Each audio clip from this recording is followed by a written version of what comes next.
Redline Radio LLC is proud to partner with Growing Wings Adult Services for the creation of our brand new state-of-the-art production studio. Growing Wings Adult Services has been assisting adults with disabilities in the Northeast Ohio area for the past 5 years. For more information on how Lisa and the team at Growing Wings can assist your family, you can contact Lisa at 234-334-7547 today. Detroit Auto Parts is the official parts store of Red Line Radio LLC. They have 2 convenient locations on the east side. You can call 216-531-7373, or on the west side, call 216-398-7373. Mention Red Line Radio and receive 10% off your purchase. It's the official home and auto parts store of Red Line Radio LLC. If you need any custom t-shirts, banners, stickers, anything like that made, then you reach out to Incredible Keepsakes. As Diane always says, cherished moments are made to last forever. You can reach Incredible Keepsakes at 440-242-9648 or check out their websites at incrediblekeepsakes.com. And don't forget to mention that Redline Radio sent you. For all of our programming information, you can check us out on all social media platforms. You can listen to all of our great programming and live 24-hour music on the Redline Radio LLC app. You can find it on the Google Play Store, but you can also check us out at redlineradiolllc.com, where we are always live.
This is really gross, but dirty trash cans can pose a serious health risk to you and your family. The pungent smell can attract rats and flies, not to mention maggots, both of which can contain dangerous diseases transferable to humans. Your dirty trash can is susceptible to harboring dangerous bacteria. Contact Brandon at Fitz Trash Bin Cleaning today at 440-752-1533 or find them on Facebook. Veteran owned and operated and eco-friendly. Again, call Brandon at 440-752-1533.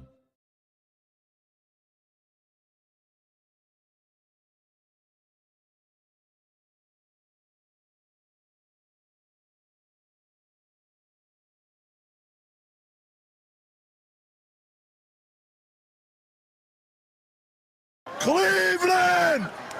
This is for you! Talking about balls.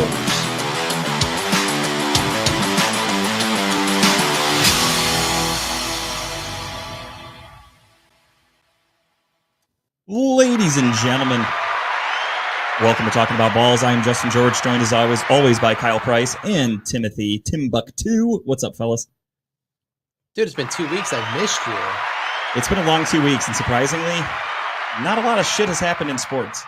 No, honestly, it's been probably the most boring 2 weeks ever, but it doesn't matter because we're going to put on a hell of a show today anyways. Absolutely. It goes to show why I wanted to do the bi-weekly, because I text Kyle last night with a list of stuff I wanted to talk about, and I'm like, dude, can you think of anything else? I honestly, I don't think this is enough to do a whole show. There's really, there's plenty to talk about, but there is plenty that beats a dead horse, and that's not what I like to do. I like to move on from subjects if it's over and done with. I don't want to, like, people that wanted to talk about Jarvis Landry for the last 6 months. He's gone. Let's just move on. Rip the Band-Aid off. And I'm sure even the topics we're going to cover tonight, people are going to be like, oh, really? I mean, do we have to talk about that? Of course we do. I mean, a little repetitive, but at the same time, they're current events. They're things that are still happening. Like, we're not going to sit here and just debate where do we think Baker Mayfield's going. That's a waste of time. That's a waste of energy. I don't want to talk about that. I could give a fuck less where he goes, to be honest. Home with Baker Mayfield. Not for long, hopefully. But with that being said, we will get right into it. And of course, the topic in the city of Cleveland is Deshaun Watson again, because a 23rd woman has come forward. And for those of you that don't know, I did some digging today. Her name is Betty Mayflower. And she is... Hold on. Are you serious? She's after Deshaun Watson. She wants a starting role. There she is. She wants a starting position in the NFL.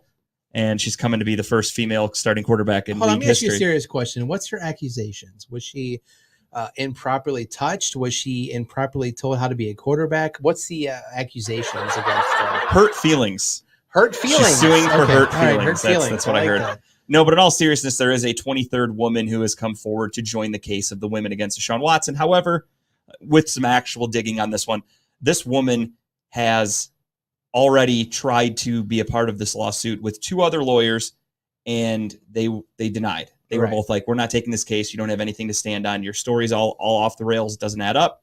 So we're not taking it. Of course, she then goes to Tony Busby, who's representing the other 22 women. He said, come on in. The more the merrier. Well, no, because wasn't she watched the Real Sports episode last weekend? Well, she tried to sue before and then backed off. But after watching that, realizing, this is hot again, there's more money to be made, she joined in again. Her accusations are something along the lines of, like, she met with him 3 times. Each time he asked her to have sex, she said no, made her uncomfortable. Mm-hmm. Things like that. It doesn't sound like anything actually happened. So she said no. He said, okay. Yeah. And then they left. And then she agreed to do it again. She said no. They left. And then, hold on, I'm not done. Oh, sorry. Go ahead. She then agreed to do it a 3rd time. Yeah, okay. So that's her claim. So 3 times. We're both married, right? Yeah. I mean, there's been times we've wanted to have sex, right? Sure. Not tonight. Yeah. Have a headache. Don't feel good. Yeah. My stomach hurts. But hold on. Side note, by the way, I tell Kyle when he wants to have sex with me. It's clearly worked, because congratulations to my boy over here. Yeah. Speaking of Justin George is having a lovely baby boy. It's happening, everybody. Hey, buddy, congratulations. High five. Thank I you. love you, man. Thank Congratulations. you very much. I am having a child in December. It's real. Who would have thought this kid would have had a kid? I mean, literally, you're a kid. So. I never thought I'd be married. I never thought any of this shit would be happening. No, I remember when you said you never get married and you never have a kid, but you've done both. So I'm a liar and a bad one. Anyways, back to the point. So we're both married. We know that women say no to sex. It happens. It's part of life. So she said no twice, but the 3rd time she came back and still did the massage. So clearly she wasn't that put off by the fact that he's made advancements against her. Right. It reminds me of the Trevor Bauer situation where the woman accused him of things, and then he apparently it wasn't as bad because she came back for more. Sure. So then after a 2nd time, that's when she goes, okay, I want some money. Right. But it's like, why did you keep going back? If she waited till it was the heat of the moment, because we all know that this HBO special was put out in the perfect moment, because OTAs just started last week. Players were reported to camp. HBO knew what they were doing. It is what it is. They knew what they were doing when releasing that Bryant Gumbel show, the Real Sports. Honestly, I thought it was going to be worse. Personally, I watched it. I skimmed through it. I didn't get too much into it. I just knew. I thought there would be, the reason they would put it on television is because there's going to be some groundbreaking new information that nobody had ever heard of. Nothing new. And everything I heard, it's something I've already heard before. And again, I don't want to come off as cold and cynic, but the women, the stories don't add up. The reasons they're going after Deshaun Watson don't add up to me. I don't want to victim blame, but I truly think there could be a situation here where you have 22 women who are embellishing. I don't want to say lying. I think things might have happened, but I don't think it was anything that they didn't want to happen until after the fact. It's buyer's remorse. We've talked about this numerous times, and we've said There's a reason why Deshaun is sticking to his guns. Yep. There's a reason why he said, you know what? Fuck it. I'm going to ride this out to the end. Yep. Most NFL players, and we've seen it happen in the past, when something comes to the surface of abuse or improperly touching somebody or whatever, they set out of court. They just, hey, here's the money, go away. Let me play football. But Yeah. Deshaun's like, I'm going to take the heat, but I'm riding this to the end for a reason. Absolutely. He stood his ground at the press conference, his inaugural press conference as the Cleveland Brown. He said, I stand by everything. I plan on fighting this as long as I can, and I'm sticking to that. It wasn't like we'll let the law figure it out. He gave vague answers. He was direct. He said, I didn't do anything. I want everyone to know I didn't do anything. And so far, he's won me over. And even some of the leaked depositions that he's given, it's okay. I understand. Nobody wants to hear. Yes, I jizzed. I came. Okay, cool. I mean, but did you do it against her will? Did you force her to touch you? Did you improperly penetrate her during a massage session? I have not heard any of that stuff happen. No. Right? The one woman was teary-eyed at the end. So again, buyer's remorse. Usually I'm teary-eyed at the end too. Yeah, it's not like it wasn't because he forced anything or did anything to where when you orgasm, it's a good moment. You cry. Yeah, a lot of people cry. Tim, do you cry sometimes when you came? Like a baby. Absolutely. It happens. It's part of being an adult. It's such a relief. Your body doesn't know what to do, so you just start crying. You get teared up. Some of us have never been there before. I'm not calling anybody out, but it happens. It's okay. I mean, I'm sure it's the same feeling when they jerk it. I don't know. It's not. I don't know. I've never cried when jerking it, but I've cried during jerking it. Oh, not enough lotion, or just I was too like, rough? how did I get here? Why am I not with a lady right now? But yeah, I mean, honestly, nothing new really came to light with the Watson situation. I was kind of stunned by that. I thought HBO was going to try to make this like a hit piece. They were going to have some damning information, something that, like, you know, if you check Brown's Twitter, we were going to be attacked by every team in the league and their fan base, and they were just going to ridicule Watson, and it would be horrible. Really wasn't that bad. Honestly, so I listen to the local sports channel on the way into work every morning. You do too. I'm while you're at work. Nothing came out. Like, nobody really talked about it after it happened. Really wasn't worth mentioning, to be honest. No, because like, oh yeah, the stuff that was mentioned last night, we've all heard. Yeah. We've all talked about. We've all gone over numerous times. Yeah. Nothing mind blowing. And it was only 2 people, correct? If I'm not mistaken, it was they had 2 women out of the 22. Which the 2 that talked are the ones who are accusing him of touching them, right? I think they had actual intercourse. Right. The other 20. Yeah, I think if I'm not mistaken, 3 of them said that there was intercourse. What's up, Dave? What's up, Dave? Haven't seen you in a while, brother. Hope you're good. Yeah, honestly, we haven't talked face to face in a long time. He's grinding. Feel like, you're grinding. We miss you. We miss your face. Come hang out with us sometime. Absolutely. Shout out to Dave. Without Dave, Red Line isn't possible. That's true. But yeah, back to Watson. I mean, nothing I saw changes anything. There's nothing that, like, again, I said it before when we first got Watson. I was at the point where there's almost nothing that can be done that's going to make people change sides. If you think he didn't do anything, you're sticking to it because nothing else has come out to change your mind. Right. If you think he's some monster, if anything, things have come out that should make you realize it's not as bad as it seems on paper, but it's really hasn't swayed many people the other side. The only court that matters right now is the court of public opinion.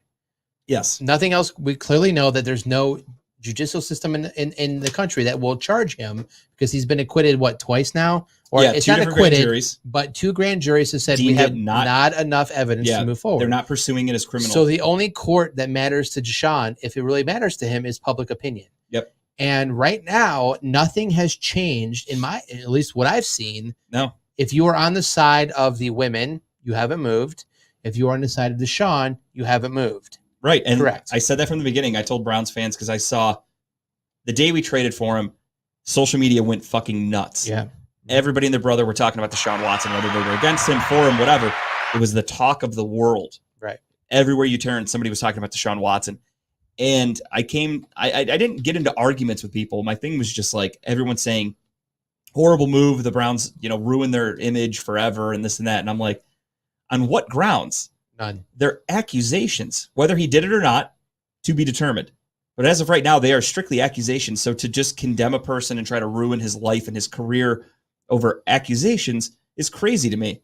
But that's where we're at as a society right now. It's cancel first, worry about the actual facts later. Well, clearly, I mean, look at the jury that came out today, the Johnny Depp Amber Heard.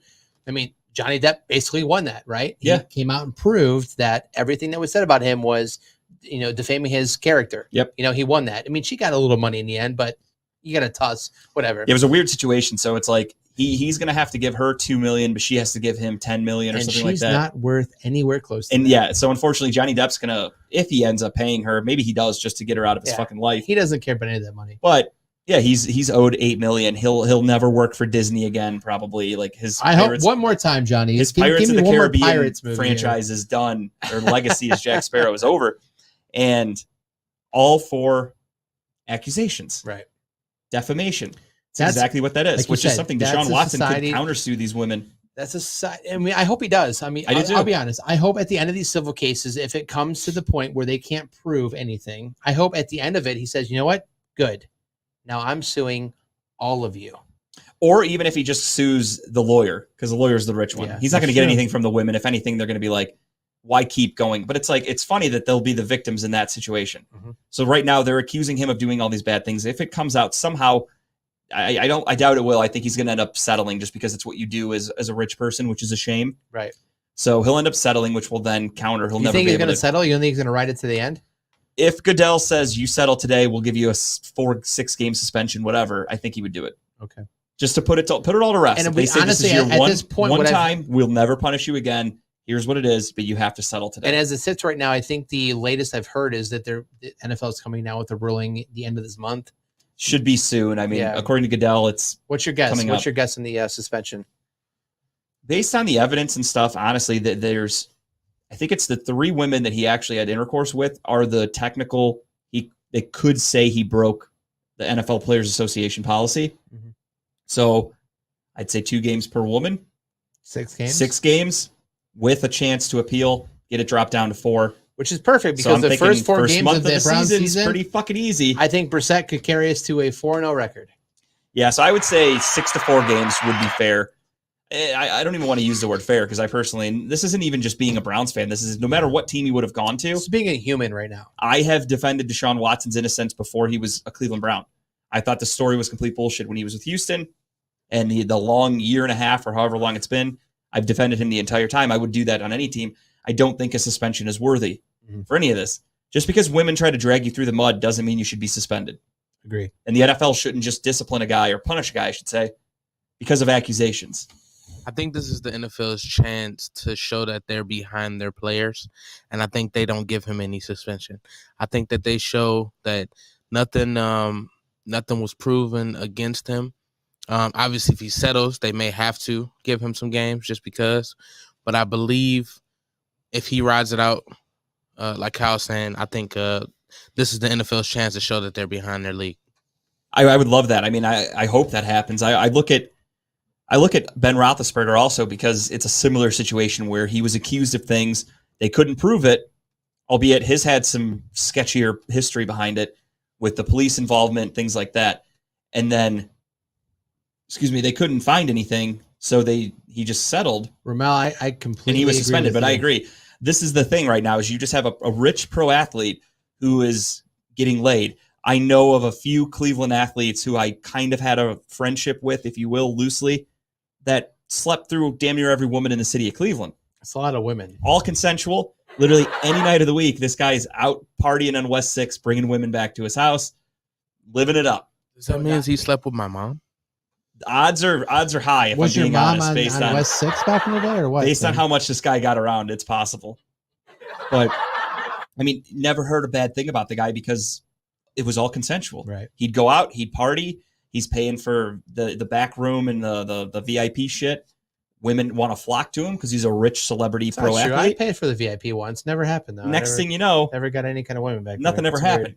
Deshaun Watson's just doing the same thing. He's a rich, powerful black man who is a famous quarterback, and he just wants to go out and get laid. That's what he's into. The massage thing.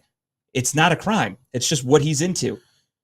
I'm really curious to see what happens. I mean, honestly, at this point, I mean, I wouldn't doubt if there's not like one more woman who comes out and says, yeah, I'm just going to attach my name to this. But at this point, it is what it is. No matter if you attach 1 or 15 more people. And what evidence, or not even evidence, but what story could another woman come up with? Right. Oh, I haven't spoken up in 4 years. But by the way, here, I remembered a time. And it's going to be worse than he asked me to touch him. Yeah, I get it. So, I mean, honestly, I think Deshaun, it is what it is. He sits 4 games, 6 games, whatever. We have him for 5 years, correct? Yeah. 4 years? 5 or 4? Well, he signed an extension, so I think it's technically 4. 4. Or 5, so, I'm sorry. 5. So, I could be honestly, wrong. after this point, if he goes out and does something else after this, then I'll be a little pissed. But if this is the last we hear of any kind of issues we have, I'm happy with it. They just rated. I got the poll in the way I can't read the comments. No shit. I wonder if what's his face? Robert Kraft was there with some. I think Robert Kraft has better things to do with being in Warren, Ohio. I mean, Warren, Ohio is a bunch of Amish people, basically. If there's trafficked women giving tuggies, Robert Kraft might be interested. Do you want a tuggie from an Amish woman? Robert Kraft might. Have you ever seen him churn butter? That's true. You know what they could do to a dick? That's a good point. Good point. Think about it. Good point. A lot of lube goes a long way there. Milking cows during the day, men by night. Hand job's a job, boys. Talking about balls. Damn right. All right, switching sports a little bit. The fun we've all been waiting for. The NBA, the bet. I've got a chance. I've got a chance. To tie. So we got to make like a side bet here. So if we tie. So I was thinking about this. Okay. I think what we'll do, each person will pick a team. You know who I'm picking already. And I don't, actually. You should know. I'm riding with who I rode with. I know you're picking who you're picking. Oh, you're probably going to go Boston then? Absolutely. Okay. So I'm picking more than likely going Golden State. Go to the Warriors. I knew you were going so to. I think the tiebreaker could be I fucking hate both teams. If I could pick none, if I had a 2-point lead on you, I would pick nobody right now just to end it. Okay, I wouldn't even waste my time on the segment. So Boston wins the series. Okay, what's your bet? Because we have to have some kind of punishment. Either we both get punished, or we do a 2-point finals here. Yeah, what I was going to say is you pick your winner, and you pick in how many games they win. Really? I thought the simple way would just make it a 2-point victory, because if I win, then I win. Oh, that's true. I didn't even think about that. I like that. If I lose, I lose. Okay. So if we make the finals worth 2 points, if I win the series, if Boston wins, then I technically win the whole thing. But if I lose, then I lose by 3, which is a loss anyways. And I will take my zapping in my asshole. It's a good thought. I am fairly confident in the Golden State Warriors. However, knowing that the finals would have been a 2-point lead, I might have picked some things differently. It would have changed everything. Okay. All right. What do you want to do? I'm okay with whatever. I was thinking you get a point per win if your team wins. Okay. And if you pick it on the exact game, like let's say you say Boston in 6. That's the second point. And they win in 6, you get a second point. Okay. However, if you don't, it remains a tie, and we could come up with a lesser punishment that we would both end up doing. We both get fucking tased? Yes. I like that bet. So we'll do not necessarily tase. Might be a lesser bet. Oh, come on. Well, it's better if it's one person loses fair. Dude, I mean, it's made for TV right there. If we both get tased on live, I mean, it's everybody's tuning in for that. Yeah. It's more fun when it's just we'll bring our wives in for it. They can tase ourselves. I mean, because God knows they've wanted to tase us once in a while in our lifetime. I sleep with one eye open, if I'm being honest. All right, we could do that. I will go Golden State in 6. I'm going Boston in 6. Okay. All right, there it is. You heard it live. You heard it. So it's 1 point for the win and a bonus point if you get the game. And of course, Jess comments she's down. She is. I just want to say the series is definitely going 7. The one time that Jess watches, she comments she's going to tase me. I'm happy marriage right there. That's the same mystery woman that called in a few weeks ago. Yeah, right. Yeah, exactly. To talk about Mark Price and Terrell Brandon. It's weird she has a picture with me in it, but yeah, it's a mystery woman. Okay. All right, so you got the Warriors in 6. I've got Boston in 6. Yep. If we tie, we both get tased. What happens if it goes to game 7? If it goes to a game 7, then it's just whoever wins the series. Whoever wins the series. The bonus points out the window if it ends in 5, 4, or 7. Yep. All right. I've been prepping myself mentally for this. I think I can handle a tase. I mean, I've been prepping myself mentally to see the Golden State Warriors win another championship, and it's making me sick. Sick to my stomach, I tell you. I hate both these teams. Tim and I had a conversation before you got here about Tim doesn't mind Boston. I hate everything about Boston. I hate every team. I hate every Hey, Tara, shut the fuck up. I think she meant to say Taze, but It's okay. We're not, I mean, pregnancy. It spelling's not her strong suit, apparently. There you go. There you go, tase. And wouldn't it be with a Z? Oh, it's funny that I can't tase you back because legally that's probably child abuse, but calm the fuck down. I might tase her just for spelling wrong all the time, making me look bad. But yeah, I was telling Tim I hate the Golden State fans, and I forgot who was saying it. It might have been Charles Barkley. He had a funny quote I was listening to, and he was saying the Golden State Warriors fans back when they were from Oakland were totally fine. He's like, those were good fans. They were loyal. They were decent people. He goes, now all these new fans from San Francisco are scumbags. He hates the new fans of the Golden State Warriors. Right. And then that's kind of how I feel about the Boston Celtics also. Boston's been known for being just pieces of shit fans. I hate all the teams. They're known for being racist. I fucking hate Boston. We've all hated Boston since the Literally days. every sport, I've hated everything about Boston. I hate their basketball team. I hate their baseball team. I hate their football team. Okay, so there's certain cities we all. I'm not a big hockey fan, but fuck the Bruins too, just because they're in Boston. Nobody likes hockey. Anyways, so we all agree that we hate Boston. We hate New York. We hate Golden State. We hate any California team we just dislike. Any Michigan team we dislike. So there's certain cities we just dislike by default. That's why this is my nightmare. This is two of my most hated NBA. But you're gonna watch every fucking game, aren't you? Probably not, honestly. No, okay. Right. No, I hate them that much that I won't. I'll catch highlights. I'm not gonna stay up till 1 o'clock in the morning to watch these two fucking teams. You don't think Boston has a chance in this series? Just legit talking about the finals right now. I think Boston has a great chance in this series. Oh, I wouldn't say great. I mean, they had to go to Game 7 against some shitty teams. They have great defense, though. I mean, you're not. There's no way Steph Curry shutting down that team shoots down threes. Shutting down Jimmy Butler and Tyler Hero is not the same as shutting down Steph Curry, Klay Thompson.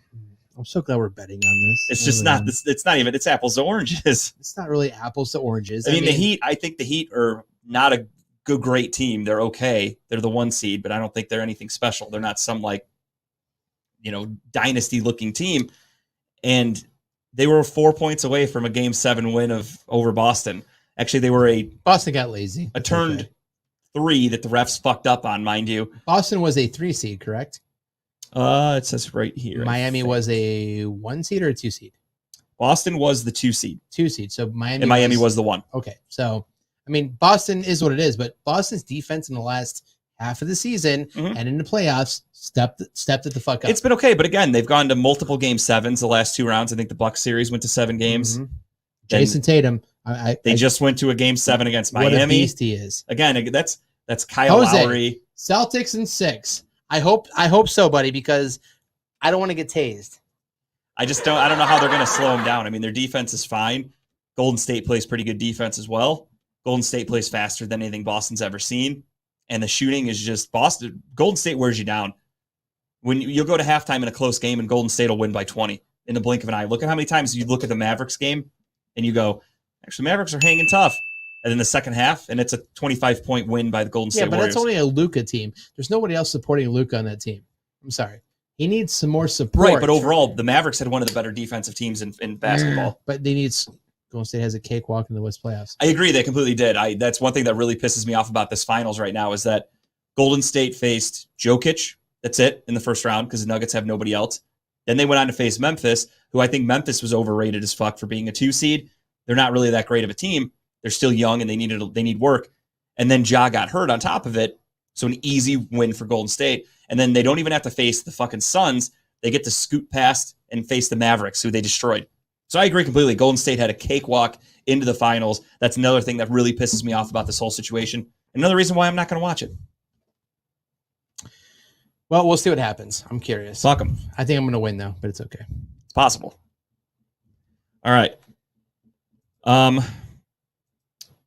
Let's get into talk about the finals or the Eastern Conference and Western Conference finals, shall we, ladies and gentlemen? Yes. So I picked Miami, as those of you that watched, and I came damn close. If I'm being honest, I'm pretty happy with that. Game 7 with Golden State, with Boston and Miami. I was happy they won game 1, and then the games kind of went back and forth from there.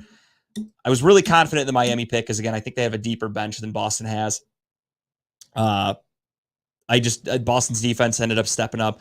The takeaway for me was the 3 that got taken away from Miami, from Strauss, I think is how you pronounce his name. I think that's just embarrassing by the league in such a high magnified moment of the game. You take away a 3-pointer that clearly the guy wasn't stepping out of bounds. And I know they lost by 4, so the 3-pointer doesn't really matter at the end of the day, but I think it changed the complexion of the game. I don't know if you saw that. I didn't see it, but that definitely changes the pressure of 100%. making other shots. I mean, if it's at this point it's a 1-point game, now they're not struggling to try to get a 3-point up. They're trying. You have more options, right? So now that frees up the floor a little bit. Yep. People they can't overplay, essentially. Absolutely. So it definitely changes a lot for sure. Yeah, it was fucked up. I mean, Miami had a little momentum going because it was a really fun game. I don't know if you guys watched Game 7. It was a really, really fun game. But that 3-pointer taken away was huge. I think that killed a little bit of momentum for the Heat. They couldn't find their stride.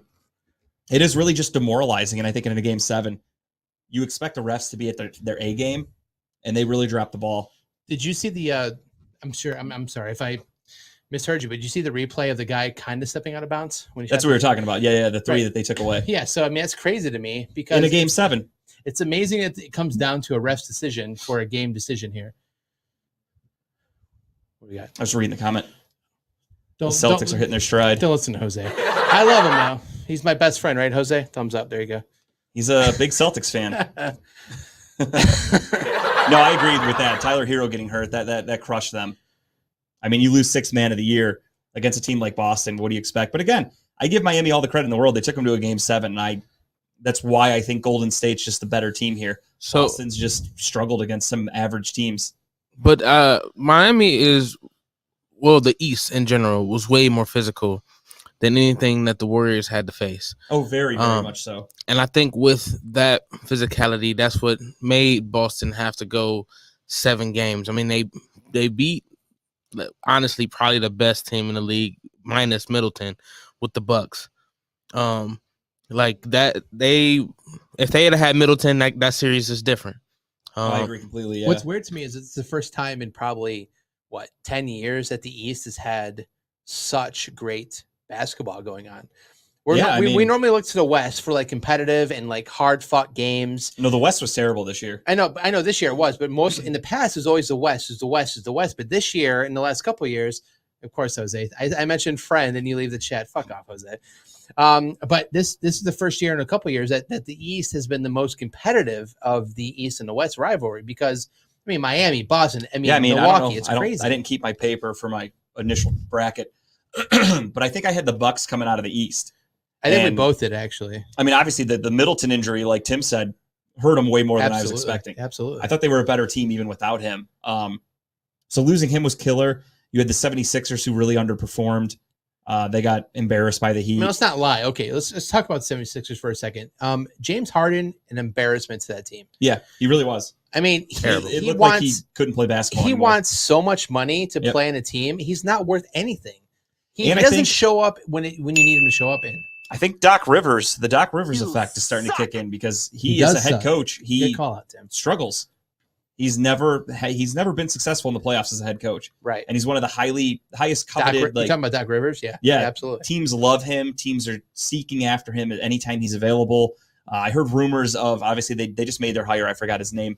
They hired a Bucks assistant, but the Lakers were rumored to Doc Rivers' potential trading with the Sixers to get him. Like, people love this guy. They want him because he's a really great coach, but just when you get to the playoffs, he's a choke artist. Right. So pairing him with Harden, horrible match. I mean, I think we both even talked about when Harden got traded to the 76ers, we're like, look, they're a good team on paper. They'll do well. They'll win some games, but we don't think they have it in them to go deep in the playoffs. Right. And look, they lost in the second round. James Harden is the biggest choke artist in the league. He really is. I mean, I'm still shocked by that when you have Ben Simmons I get it. He hasn't played in a year and a half or whatever. But when you're trading Ben Simmons, the best you can get is James Harden. I feel like there were so many better options they could have gotten. I really thought that I really thought that Ben Simmons was going to play at least one game this year. There were rumors, but they didn't want him to come back. And basically, since they knew their season was over, they weren't going to have. I agree with that. Rivers is overrated as fuck. I think basically they knew their season was over, so they weren't going to have Simmons come back, play one game, Right. and then, or 1 or 2 games at the end, and they lose anyway. Right. But I mean, still, the fact that you traded for the guy, thinking that you might have him in a playoff run. You snuck in. If you're Brooklyn, you snuck in as one of the play-in teams, and next thing you know, done.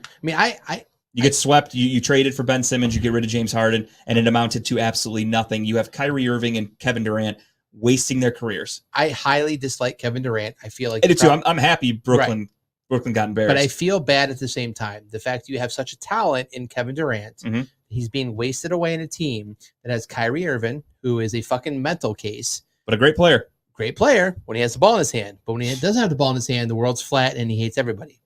And you have Ben Simmons, who would be a great player if he just get off the fucking bench and do something. But it's oh, my back hurts, or my agent says I need to go to therapy to talk about it more. That team could be fucking amazing if they all just play together. But it's Kevin Durant and a bunch of head cases, basically. For me, it reminds me a little bit of LeBron in Cleveland the first time when he got drafted. Being 2000. Oh, back when he got drafted. Okay. Just being like this great player. You're trying to build around him, but you just can't seem to find the right pieces to advance. Hey, great but team. You have this to the finals.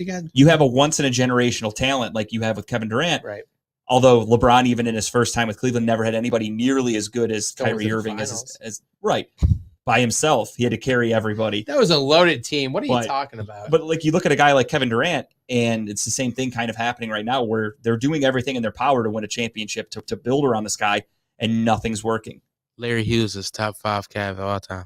Top 5 worst move the Cavs have ever made, possibly. Come on, Larry and there's Hughes a lot of them, so that's a fun list. Drew Gooden, great player. I don't know, it was really shitty. Eric Snow.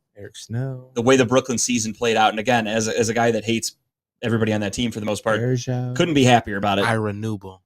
I like that. Ira Newble. We're just going to silently really nice. name players of the team. Sasha Pavlovich. I love Sasha. I like Pavlovich. Sasha, though. Sasha was class. He used to work out at the Omni all the time in Parma Heights. I did like Sasha, though. He was clutch sometimes. I liked all the guys on the team. It's just they fucking sucked collectively. Oh. Z's. You got the jersey hung up in the rafters. My favorite memory of Z, and tell me if you remember this, the commercial back when they were in the finals, when they had the puppets of them, the players. Yeah. And they made a commercial. It's like, LeBron, would you like to buy some DVDs? I remember that. Like the DVDs on his coat. My favorite all-time memory of back in the day, because I laughed every time that came out. It was a fun time to be a Cavaliers fan. It's a shame that nothing happened about it. Yeah, but it was fun. While we're talking about the Cavs, they made a good hire. Luke Walton. I'm a fan. I am too. You're bringing in a guy with some veteran leadership. He obviously won championships as a player. He won a championship as an assistant with the Golden State Warriors. Wally Zerbiak. I loved Wally.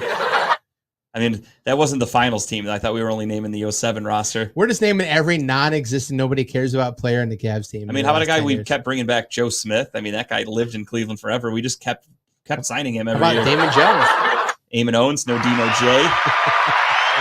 Bobby Gibson? Danielle Marshall. Danielle Marshall. Oh, yeah. I forgot about Danielle. Yeah, I didn't. Ben Wallace was here for a cup of coffee. Shaq, yep, he was here. Shaq was here for less Antoine than a Jameson. cup of coffee. Mo Williams. He's a champion. Twice. We don't talk bad about Mo Williams. He's a champion. He's a champion. He came back twice. But Luke Walton getting hired onto the staff with Bickerstaff, I think is awesome. I like it a lot. You're bringing in a veteran. You're bringing in a guy who's seen it all. Yeah. Been to a championship again. As a player. He's coached too. He had to fill in for Steve Kerr because Steve Kerr was out with a medical issue. And he led the best start of an NBA season in history. That was the year they lost the finals to the Cavaliers. But just a good coach. He's got a good head on his shoulders. He's seen what's done to succeed in this league, what's carried the Golden State team into this dynasty that they are, unfortunately. Yeah, he's not like he was there for the groundwork. He's not like Michael Jordan of players, but honestly, he's a smart basketball player who I think brings some of that veteran presence and experience to a team that desperately needs it. The most talented players on the court won't necessarily always be the best coaches. Correct. Michael Jordan, I don't think, would be a good head coach. Great GM. I think Probably he's bad coach. really great GM. We're gonna throw that out there. Mm.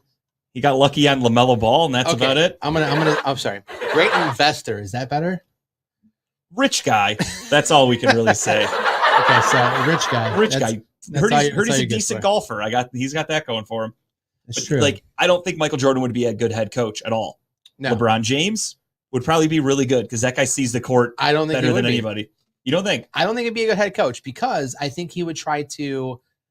I think he'd get angry way too much because he probably sees, like you agree, he sees the court differently. He's probably seeing all these plays that could have happened, and he's probably yelling at his team, saying, But- "Why the fuck did you not do this or do that or do this?" I think he's competitive enough, though, to where he would, in practice, you're practicing for every situation. So it's if this guy cuts this way on Do you defense. truly think that LeBron would be a good coach? I think he could be, yeah. I'm not saying hire him off the gate. I think he would need to be an assistant for a couple years, like Jason Kidd, somebody like that. But It's beneath LeBron. I mean, I don't think It's so. either owner or coach or nothing for him. I think he's going to end up being an owner, but I think he would make a good head coach if he actually put the work owner of in. the Cavs. What do you think? Partial owner of the Cavs? There's some rumors. Dan Gilbert's not getting any younger. He had that stroke. LeBron's doing everything he can to become a billionaire to make that money, and I think Dan Gilbert owes it to LeBron James to cut him a deal to make him at least part owner. Give him 49%. Let's circle back around to this. We talked about this. Do you think LeBron retires as a Cavalier? I mean, I would say yes, just based on the tenure of everywhere he's been. I would say he spent majority of his career in Cleveland, obviously won a championship, the biggest championship in his history. Sure. And I think he would. I think it would make sense. He's got one more year in his contract in the Lakers, right? Yep. And wants out. After this, the Cavs could probably snap him for semi-cheap, possibly. It's up to him. He'd have to make a decision there because he's got to realize I don't think the Lakers are going to be very good next year either. Unless they make some huge moves. I think you got about 3 more years in LeBron of decent basketball. Yeah, speaking, I mean, we talked about Durant and Kyrie Irving wasting away. LeBron's wasting his talent in LA. Right. I mean, that team sucks around him. And it's funny that people want to bash on him. The LeBron haters want to act like it's him that's the reason they suck. If you watch any given segment of LeBron James on that Lakers team, he's doing everything. I mean, he's a one-man sure show. His stats speak for itself. Yeah. I mean, he almost won scoring title this year, which he really wanted. I think he'll go for that next year. Yeah, absolutely. But you're without Anthony Davis for most of the season. Russell Westbrook was a huge disaster. What is up with that guy? Just who he is as a player. I mean, I get it, but it's like he lost. It's like the Monstars came in and soaked all his talents up. No, that's just who he is. It just looks better when you're on a team of nobodies in Oklahoma City than when you're with a team that's trying to win a championship. But that's why Russ Westbrook has never been a guy. You could have hit some of the shots he had wide open for him. He's not a good shooter. That's embarrassing. Some guys just can't do it. It's embarrassing. It really is. I agree. I mean, it's like James Harden. I think his head's out the game. Like I feel like he's been so attacked so much that I think he's just like, man, fuck this game. Like honestly, he's more invested in yelling at the fans. Right. Like he likes talking shit to people. Like he cares more about talking shit and getting a triple double, and then going home and putting on some weird fucking outfit that I would never be caught dead in. And he loves that kind of stuff. I did see his commercial the other day for suits or dress shirts or whatever he's doing on TNT. I think. About him, like, designing suits for players. And more power to him. He likes fashion. Me personally, I don't understand fashion. I see guys wearing shit, and I'm just like, who the fuck would leave their house looking like that? But to them, they think it's some great fashion statement. More power to them. I don't judge people for how they dress. If you're comfortable in it, do whatever the fuck you want. And it's just weird. I have to say that to Russell Westbrook and to Cam Newton a lot too. Those guys, I just don't understand it. Cam Newton is his own like division of wearing different clothes. It's just it seems like so much work to put on the outfits those guys put on. He's like a Southern housewife who shows up to press conferences after football games. It's his hat, his whatever scarf, long jacket, shorts, long socks. I don't get it. I don't at all. He looks like he's fighting for the British Rebellion or something like that from many moons ago. But again, I don't understand fashion, so more power to him. But yeah, I like the Luke Walton hire. I'm okay with it. I think it's a good move for the Cavs. What's his is it assistant coach? I don't know the exact title. Okay. I just know he is an assistant, whatever his exact title might be. He will give something. He'll bring something to the table that I'm a fan of. And that's, I mean, I like, because I mean, look at the Cavs. Obviously we dealt with a ton of injuries, but what hurt them down the stretch is they couldn't close. Right. They couldn't close games. They pissed away a decent lead and it cost them a legitimate playoff spot. I think a guy like Luke Walton comes in and goes, okay, I know how to get to this situation. I know how to win games in these situations. Right. So I think it's a good move. We'll see what happens with it. Hey, and we both agree. I'm sure Tim too. The Cavs can only get better. Sky's the limit. That's the motto for the Cavaliers. Switching sports here, we're going to talk a little baseball. We're going to start off with Jock Peterson and Tommy Pham being in the news for a fantasy football fight. I'm so glad this is newsworthy, by the way. It really is. It took the world by storm. It became the hottest story in baseball. And apparently, the story is Jock Peterson and Tommy Pham are in a fantasy football league together with Mike Trout. Right. And Jock Peterson's claiming during one of the weeks, a player was out. He put him on the IR. He picked up another player. Tommy Pham freaked out, said, "You're stashing players. That's cheating. That's bullshit." And this is a league where it's $10,000 a man. Just 10,000. So to them, I mean, to us, we're going, holy shit, 10,000. To them, that's it's literally like the equivalent like of us doing like $100, yeah, if sure. that. So for them, that's really nothing, especially a guy like Jock Peterson, in a league with Mike Trout, like just guys that are filthy rich. I'm not exactly sure how much Tommy Pham is worth, but I'm sure it's a good amount of money when you're a professional baseball player. Right. And he slapped the shit out of Jock Peterson for talking a little bit of shit to him. Pre-game. They were hanging out. He got suspended 3 games, didn't he? Couple of friends hanging out, talking, gets slapped, gets caught on camera, 3-game suspension for Tommy And they Pham. have to talk about it after the game. Like Immediately have to the address fact it. that they have to bring it up and talk that this That's is the over best a part. fantasy football thing is amazing to me. When I saw the video that he got slapped, I was like, oh shit, nice rivalry. Like, what's going on? And then I heard the story and I'm like, wait, what? And I loved it even more after that, honestly. So we both play in multiple fantasy teams, and I play to the rule of the website or whatever we're playing against. Sure. If the site that I'm playing on allows me to put a player in IR and it gives me the option, I'm going to do it. If he's hurt or he's out, I'm going to do it. I mean, at the end of the day, it's up to the league. commissioner. Right. But I mean, normally the commissioner sets the That's league. what I'm saying. Yeah. If the rule is there, it's on the commissioner. So it's Correct. not, let's say they were using ESPN. It's not ESPN's fault because Mike Trout could go in and change the rule if that's something they agreed on. Right. Apparently that's not a rule. So what the fuck is Tommy Pham getting so worked up about? He's an angry guy, I guess. And then that's when I did a little digging on Tommy Pham, and he said, I'm a high roller. I own Vegas. If I'm in Vegas, you'll catch me at the high rollers table. He spends money and gambles like it's going out of style, apparently. Wow. So for him, he said, I don't like this. You're messing with my money. So that's why he got so pissed off at Jock Peterson. So that's why the fight started, because he thought he was losing money. He basically thinks that Jock Peterson cheated and it cost him money. So I would love to know the end. So he of needs to go to Gamblers Anonymous, basically, is what I'm getting out of this, too. I would love to see the end of the season. Like, what did you finish in that season? Like, did you finish? That's what I want to know. One game out? The season's long over and done with. So I want to know, like, did that 1 week of Peterson picking up a guy cost you anything? Did you miss the playoffs by 1 game and that was it? And even then, let's just say hypothetically, Jock Peterson had, I don't even know, we'll say Lamar Jackson. Lamar Jackson's out that week. He's not on the IR. So he benches him. Right. He starts whoever his backup is. Again, I'm speculating. This is just my scenario, so play with me. He starts Baker Mayfield and then decides to pick up a fucking kicker just to have him on his bench. Would that really cost you anything? Like, who could he have picked up that would piss Tommy Pham off so much? And we don't know. I mean, normally some leagues have like a value per pickup. Yeah. Like, if you pick up a player, I'm in a league, you do have to pay money per pickup. Right. So, yeah. I mean, maybe he's bitching because now it forced him to pick up other players and spend more money, which is, again, fucking with his money, as he says. Right. I don't know. I really want to know. I want to know how they finished. Well, what was the final to your season? I mean, if anything, that actually... Did you make the playoffs or what? That would give more money to Jock Peterson in a sense, because to Tommy Pham, if Tommy Pham's team was good, because you're donating money into the pot. Right.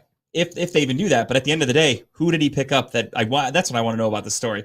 And the fact that it carried over to the actual season here. I mean, it's been festering for what, 3 months basically now? The fantasy football season ended in December. Right. Because it ends before the regular season ends. 4 months has been festering. So it's been going for, about 4 months. And you waited to the time you played. And they're friends. They text each other. He said, like, it's crazy to me. I really want to know more about this. I would love to know more. Such drama. I know Jock Peterson did show that he sent a, I think Tommy Pham was with the Padres last year, and he sent a GIF of basically showing the Padres sucking while the Giants and the Dodgers were killing it. He made a little meme or something like that and sent it in there. Just to talk a little shit to his friends. Sure. They're all in a group text. And he had to show it on the fucking interview. It was so funny. He's like, I thought it was just lighthearted fun. Like, I was just cracking a little joke. He's like, I know a lot of these guys. We're all friends. Right. So I don't know what the hell happened with Tommy Pham, but apparently he must have had a bad weekend in Vegas because he came out swinging. I mean, honestly, when you mentioned this, when you wanted to do this in the rundown today, I was like, I had to do some research. I kind of forgot about it because it happened a couple weeks ago. But I didn't know the details of it. That's crazy to me. I mean, I love fantasy football. I'm a multiple champion myself, and I think you are too. Absolutely. I get butthurt over it, but the most I've ever spent into a fantasy team is $100. So, and if I saw an issue with something, I would call it out right away. And if it didn't get corrected, I would cause a stink. I wouldn't slap somebody over but it. But putting a guy on the IR and picking somebody up, I don't understand how that's a thing. I don't understand how that would work out. If I have open IR slots and you're rolled out for the eligible week, person for it, you're going on the going IR. To the IR. And I'm going to pick somebody else up because I don't want somebody else to have a guy. Absolutely. Sometimes defense is the best offense. Exactly. I agree. We're on the same page here. So I fully support Jock Peterson in this, even though he's got some really shitty hair right now, but I support Jock Peterson. All right, sticking with baseball. Old is that guy? God, he's fucking old, isn't he? He's been around a while. We're going to go to the Guardians, who are kind of playing right to where I expected them to be when the season started. They surprised some people in the beginning. The offense has been a lot better than I anticipated. The pitching has been okay. There are other times. I mean, the other night we took a loss. Tristan McKenzie was on the bump, and we lost 2-1. It's like, how do you lose a game 2-1? That's embarrassing. You should score. If your pitcher only gives up 2 runs, you shouldn't lose that game. In today's day and age with baseball, with the supposed juiced balls, the way you can hit a lot better, losing 2-1 is embarrassing. That's what the Guardians did. We have no offense. The weird thing is we do sometimes. Sometimes the offense is great. Then other times they're non-existent. So we're currently sitting at 22-24. We're 5.5 games out of first for the Central. And realistically, though, 22-24 is one of the worst records in the American League. I think it's like one of the worst records I've seen the Indians/Guardians have at this point in the season. Yeah, under Francona especially. Even though they're slow starters, they still have a winning record by June, July. Yeah, most times. I mean, right now the Twins are kind of running away with the division. The Guardians, again, at 22 wins, the Central's terrible. So thank God we have the Tigers and the Royals in our division, because otherwise we'd be at the bottom of the basement. Sure, I agree. Because I think the Tigers have 19 wins or something like that. Like, they're still in the teens with the Royals. So we're lucky those teams are bad, or else the Guardians would probably be in last place in the division. Yeah, no, I mean, I think I brought it up to you and said, look, we got to talk about this because we both expected the Guardians to not do great, but we did not expect them to be this bad this early. I recently switched to YouTube TV, so I no longer get the games. And are you honestly, are you happier for that? Not missing him, not missing a thing. I mean, so the positives, the Guardians. Jose Ramirez is killing it. Yes, legitimately. The pitching, making himself an MVP candidate, doing okay. The pitching's okay. It is what we expected the pitching to do. I expected the pitching to be much better, personally. I gave him 50% chance because I think you have Bieber and you have who's the others? You've got Plesac, you've got McKenzie. So Bieber and Plesac are probably your Savali. two best. The other three are kind of questionable. Yeah. We expected Ramirez to do okay, which he is. He's leading the league in RBIs right now. Great. He's fourth. I think he's fourth in home runs. I think he's like 11th or whatever in average. So he's doing what we thought he would do. But we did not expect the rest of the roster to fall apart like they are right now. It's crazy to me. I mean, I kind of did. We just don't, aside from Jose Ramirez, we had nothing else. We went into the offseason joking about, or right in the beginning of the season, joking about some of the guys starting where you're like, who? And since then, I mean, we traded away, not that it matters, but we traded away Bradley Zimmer. We traded away Yu Chang. These were guys that just last week, yeah, I didn't think were very good. Right. But the Guardians kind of tried to push him down your throat of like, here's a guy that we're going to keep working on. He's going to switch positions. You're going to see he's going to be better than you thought. And they suck. And we ended up trading him for nothing. Yeah. So it's like, what a waste of time for everybody that I had to watch Yu Chang for the last 3 years fuck up at so many different positions because he's not a very good baseball player. They've tried him at second base. I think he tried. They tried him at third. They've tried him at first. He's just not a good baseball player. Right. And now we trade him away for nothing. So it's the end of the experiment. But I had to suffer through that for years instead of the Dolans just spending a little bit of money on an everyday player. Well, who's our hot potato this year? Steve Kwan. Stephen Kwan, right? Was. We loved him. Started off I mean, the first month and a half. He was one of the best hitters in baseball. Hot baseball. Yep. What has he done the last couple of games here? I mean, as a rookie that wasn't a high prospect, I think his season is on par for what you would expect. He came in, lit the world on fire. In professional Major League Baseball, teams will find their way to stop you. You get a scouting report, you get a little more tape. Teams figure out what you're good at, what you're bad at. They tell the pitchers and the catchers, and they reflect that, and that's how they approach the batter. And Stephen Kwan, I think, has just kind of been exposed. That's going to happen. It happens to all young players. This is the time, though, where Stephen Kwan has to prove he's meant for Major League Baseball, because that's what happens. You come to the show and you get figured out, and it's your job to then counter that. He's I think stats. I pulled stats. He's five hits out of the last 31 at bats. Yeah, not great at all for a guy who which is not what he started. I mean, he was on fire. He was like, he was on pace for batting like 300 something. You know. Yeah, I mean, it's just. I mean, I get it. What you're saying, they're figuring him out. They know. Yeah, what he's as doing, a rookie, I mean.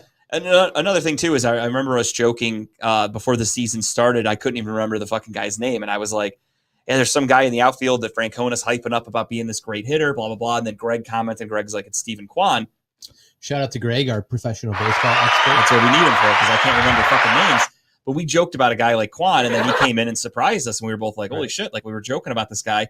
And now he's back to going, well, who the fuck is that? So, I mean, it happens. Again, a rookie, I'm not going to. Do you think the Indian, I'm sorry. Oh, no, I was just going to say, I'm not going to put anything on Stephen Kwan's shoulders for do you think they carrying the team. Do you think they bring him down to AAA or what? No, just because we don't have anything else. Who are they going to call up for the corner outfield? We don't have anything. So with that said, do you think they might make any trades or anything in this during the season? No, not in the position that they're in. What we have is what we have. We're a 500 or below team. If anything, we're going to make some trades to sell. Okay. Because I think they understand that this is a losing year. So they're not going to waste prospects or anything or current players to build on the current team. Okay, so who are they trade? Who would they trade then? I mean, they're not trading Ramirez, so do you think they move on from pitching? Bieber? No, just look at guys that have expiring contracts, maybe 1 or 2 years left, something like that. Even prospects we could trade. There could be guys. We have an abundance of middle infielders, so that's where you could trade some middle infielders for other draft picks or prospects. I mean, for the future. Right. So it might not necessarily be a guy that you're going to trade for today, and he's not going to play this year. You'll never even hear about him for the next 5 years. But that's the kind of moves that the Guardians make. So you're pretty much where the Guardians are right now is where you expect them to be, correct? I mean, honestly, I think they're a little bit better than I expected, and that's not saying much because they're having a disappointing season, but it's better than I thought. I mean, they're teetering around 500. We've had a shitload of rainouts, so that's another thing too. Is like the Twins have 8 more wins technically, but we're only 5.5 games out because of the rain delay differences. So our win loss doesn't add up. Have you gone to a game yet? No chance. Are you going to go to a game? If I get free tickets and there's like a really cool promotion going on and they're good tickets, I'd consider it. I mean, they're cheap tickets right now. Yes and no. Especially go like to a firework night, get a $1 dog night. Honestly, they're not. My uncle was just telling me over the weekend that he tried to go down for the Detroit series, $1 dog night, maybe not Detroit, whoever the fuck was over the weekend. Was he getting seats or like standing like in the back? I think he went in and just said, "What are your cheapest seats available?" And they said, "Well, it's $1 dog night and firework night, so the cheapest seats are like $45." Oh, and he was like, "Never mind." He's like, "Do you know who the team is that plays here? Like, do you know the Guardians?" And they're like, "Yeah, but there's $1 dogs and fireworks tonight." And he's like, I'm leaving before the fireworks. I don't give a shit about those. You don't have cheaper tickets." So no, the Guardians are really bad. I know we've talked about it before. Greg has hammered it home. The Guardians have some of the highest tickets in all of baseball for their market. They're the most expensive cheap team right now. They call themselves a small market team, which they are, but their seat prices are comparable to high market teams like the Yankees and et cetera. We don't compare to like the Reds or the Pirates, who we should be comparing to. The Guardians, the Dolans jack up the prices and then complain that no one wants to come to games.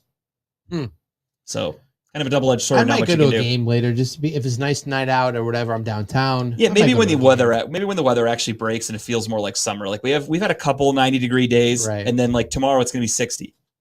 So it's like we've had 90 days in a row, 90-degree days in a row, a couple of them, and tomorrow's going to be 60. So for me, I need like a consecutive block of nice weather. Man. I mean, that's right. We'll get it in like later June. Right. but I need consecutive nice weather before I start even thinking about going to a ball game. I hear you. I mean, we'll see what happens. But And I don't like giving the Dolans any of my money. They can go fuck themselves. I'm sure there'll be Groupon tickets we can find eventually at some point. I'm sure people will start giving them away soon.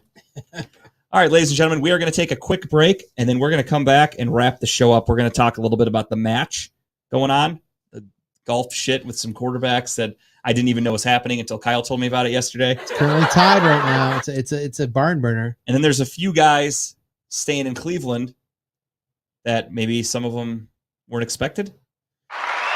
We'll talk more about that in a little bit. We'll be right back. Or overpaid, one of the two. We're going to talk about that for sure. So we'll be right back, everybody. Enjoy this little break. Redline Radio LLC is proud to partner with Growing Wings Adult Services for the creation of our brand new state-of-the-art production studio. Growing Wings Adult Services has been assisting adults with disabilities in the Northeast Ohio area for the past 5 years. For more information on how Lisa and the team at Growing Wings can assist your family, you can contact Lisa at 234-334-7547 today. Detroit Auto Parts is the official parts store of Red Line Radio LLC. They have 2 convenient locations on the east side. You can call 216-531-7373, or on the west side, call 216-398-7373. Mention Red Line Radio and receive 10% off your purchase. It's the official home and auto parts store of Red Line Radio LLC. If you need any custom t-shirts, banners, stickers, anything like that made, then you reach out to Incredible Keepsakes. As Diane always says, cherished moments are made to last forever. You can reach Incredible Keepsakes at 440-242-9648 or check out their websites at incrediblekeepsakes.com. And don't forget to mention that Redline Radio sent you. For all of our programming information, you can check us out on all social media platforms. You can listen to all of our great programming and live 24-hour music on the Redline Radio LLC app. You can find it on the Google Play Store, but you can also check us out at redlineradiolllc.com, where we are always live.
Ladies and gentlemen, talking about balls, coming to you live Wednesday here, June 1st, from the lovely, state-of-the-art Growing Wings Adult Services I can't Studio believe 2. it's June already. It's nuts. This year's flying by. So fucking quick.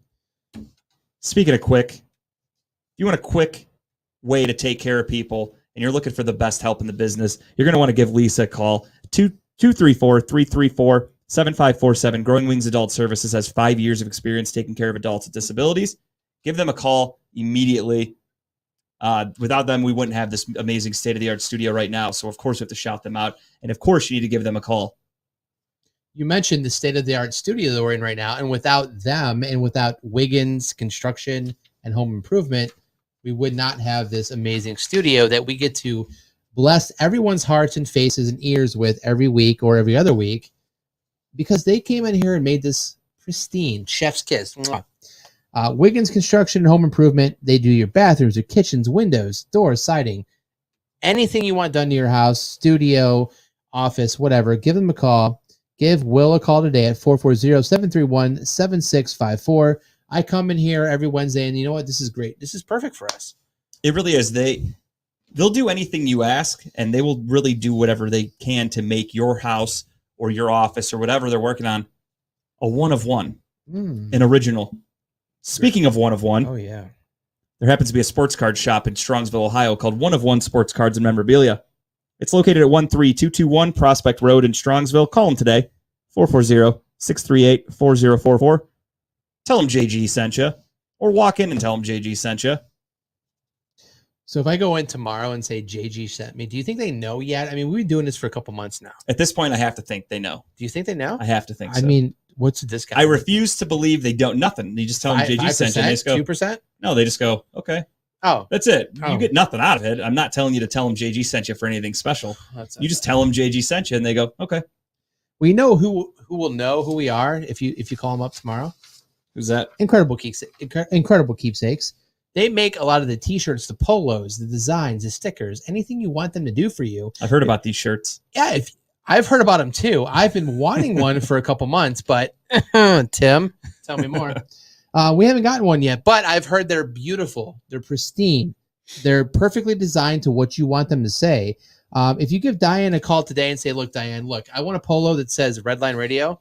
I want him to say talking about balls. I want a giant penis emblem on the back that looks like a penis with balls. She'll do it for you. I know she will. 440-242-9648, or go to our website at www.incrediblekeepsakes.com. And guess what? Talking about balls, it will make you cherish the moments that last forever. You know, I joked with Dave the other day that a couple weeks ago on his show, I told him I need a tattoo shop to sponsor our show, to represent me, because as you guys can see, if you've ever watched this, I have quite a few tattoos. Just a couple. Just a few. Tattoo Therapy Inc. is the official tattoo parlor of Redline Radio, LLC, and Money's Crazy Mind. If you're not familiar with that, we'll tell you about Money's Crazy Mind in a minute, because we're going to run down some shows. But Riley Chase and the team are considered some of the most elite tattoo artists in Northeast Ohio. They'll do anything they can. They can bring it to life. They'll customize every tattoo to fit your wants, your needs. Everything's custom. That's the best part about getting a tattoo when you go to a shop, is the artist wants to make it their own. Obviously, you can go anywhere you want. You could bring in a picture. They can Photoshop it or photocopy it, throw it on you, done. Take something off the wall. It is what it is. They don't care. Go to a place like Tattoo Therapy Inc. that's going to listen to your ideas. They're going to put it on paper. They're going to bring it to life, and they're going to do it just the way you want it done. They are located at Parma Heights, 6259 Pearl Road in the Greenbrier Shopping Center next to Penn Station. East Coast subs, 440-747-7130. Give them a call. They'll give you a consultation over the phone. You can just walk in. They'll do a consult in person. They look forward to meeting you. That's Tattoo Therapy Inc. You know, I've seen some amazing tattoos, mostly on your naked body when I stare at you sometimes. But I've seen some hidden tattoos. You do. I mean, you have to go looking for them. I mean, I recommend it after a couple beers, but it is what it is. But I've seen some trash tattoos as well. Some people don't know how to design tattoos. And, you know, when I think of trash, I think of a place they can come clean my trash cans because they smell. They're rotten. They're dirty. They have bugs in them. They have maggots in them. Fitz Trash Bin Cleaning LLC will come out and take care of your trash bins. They'll make them look brand new, like the garbage people dropped them off that day for you. They'll come out to clean them for you. If you want someone to come out and take a look at and clean your trash bins, give them a call at 440-752-1533. And trust me, it's worth it. You know, when I think of trash, I think of Pittsburgh. I do too. And if you like Pittsburgh, nobody does. I don't know why, but there happens to be a couple shows that we'll talk about them. And that one of those shows is Steel City Renegades. That's unfortunate. Sunday nights, Growing Wings Adult Service Studio from 7 to 9. They're going to be coming back soon. We were actually just on Money's Crazy soundtrack, and we were talking about that. He said they're coming back soon. within the next few weeks. I think he said July sometime. And we're going to have them on with us. They're going to have us on, etc. But that's a show you can check out on Sunday nights. If you're looking for something to do on a Tuesday night, listen to Tim Buck Tuesdays, 6 p.m. to 8 p.m. on Tuesday nights. Our very own Tim Buck. Killing it as always. Wednesday nights, of course, you have Sugar and Spice and Continuing to Serve, leading us into talking about balls. We will be going to weekly soon enough. So buckle in. We're just taking a little time because, as you can see, it's kind of slow in the sports world. But if we're off, that doesn't mean you shouldn't be paying attention to Redline Radio LLC and all their Facebook stuff. You do have, as you guys can see on the screen if you're watching right now, you have Lex Vegas being a part of the Trappy Sports Day Celebrity Edition. Nothing but sports, basketball, football, celebrity games. Our very own Dave will be playing in the celebrity basketball game with the head coach. I don't know which team Lex is coaching. I assume he'll be coaching Dave's team. I didn't get invited to this basketball game, though. We are not celebrities. I guess not. Know your role. Stay in your lane, Kyle. Do we have to pay fees to be a celebrity here? I assume there's some sort of initiation fee and some sort of club membership, but I don't know. Take that up with management. But Lex Vegas does a show on Thursday nights from 7 to 8. He is a big part of this Trappy Sports Day. Also, Don Pizzle Peterson, he's got his show on Thursday nights, Club Pizzle. Brand new show coming tomorrow, actually, June 2nd. He hosted last Thursday, by the way. Lex was out of town on vacation. That's right. Yeah, I he was on tuned his in for a minute. birthday vacation. Yeah, shout out to Don. He did a great job last week. And then, as I said, Money's Crazy Mind and Money's Crazy soundtrack, that can be found Thursday night. So Money's Crazy soundtrack hasn't aired yet. That'll be tomorrow. I think that's the one that we were on. Yeah, that's our songs. All mine songs are great. Justin's are questionable, so tune in tomorrow. It's okay. Kyle's songs are the ones you can go ahead and turn off if you want to walk away from your phone for a little bit. That's the time to do it. Money's Crazy Mind, though, on Friday nights from 8 to 10 p.m. from the Growing Wings Adult Service Studio. Check it out. Check all the shows out at Redline. There's too many to list. I'd be here all night. But check. And I believe the boys have added 3 more shows since the last time we were on the air, correct? I think so, yeah. There's a ton. I mean, honestly. Tim, where's all? Are we creating time continuance here? Because I feel like we're running out of time slots. I feel like we're running out of time slots too, but it's kind of great. Yeah, it's not a bad thing. Eventually, it'll just be all day. All right, we'll be back here in a couple of minutes to finish up talking about balls and talk a little bit about the Browns for all you guys sitting at home.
Ladies and gentlemen, we are back talking about balls. Second half. I always say that. It's not the second half. We're in the second third, or the final third. We're in the third period for you hockey fans at home.